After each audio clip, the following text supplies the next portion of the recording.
أعوذ بالله من الشيطان الرجيم بسم الله الرحمن الرحيم يا أيها النبي قل لأزواجك وبناتك ونساء المؤمنين يدنين عليهن من جلابيبهن ذلك أدنى أن يعرفن فلا يؤذين وكان الله غفورا رحيما۔ اے نبی اپنی بیویوں اور اپنی صاحبزادیوں اور مسلمانوں کی عورتوں سے فرما دیں کہ اپنی چادریں اپنے اوپر اوڑھ لیا کریں، یہ اس بات کے قریب تر ہے کہ وہ پہچان لی جائیں، پھر انہیں ایذا نہ دی جائے، اور اللہ بڑا بخشنے والا بڑا رحم فرمانے والا ہے۔ لئن لم ينته المنافقون والذين في قلوبهم مرض والمرجفون في المدينة لنغرينك بهم ثم لا يجاورونك فيها إلا قليلا۔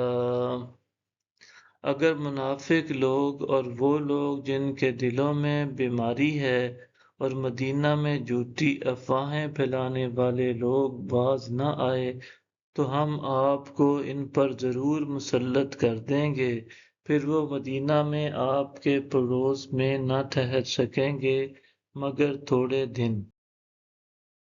ملعونین اینما ثقفوا اخذوا وقتلوا تقتیلا۔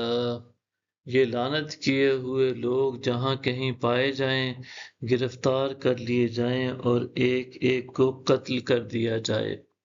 سنت اللہ فی الذین خلو من قبل ولن تجد لسنت اللہ تبدیلا۔ اللہ کی یہی سنت ان لوگوں میں بھی جاری رہی ہے جو پہلے گزر چکے ہیں، اور آپ اللہ کے دستور میں ہرگز کوئی تبدیلی نہ پائیں گے۔ يسألك الناس عن الساعة قل إنما علمها عند الله وما يدريك لعل الساعة تكون قريبا۔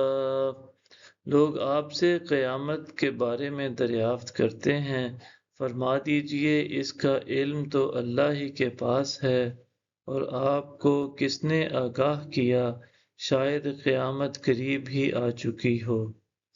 ان اللہ لعن الکافرین وأعد لهم سعیرا۔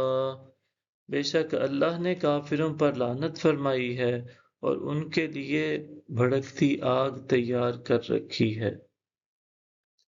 خالدین فیہا ابدا لا یجدون ولیا ولا نصیرا۔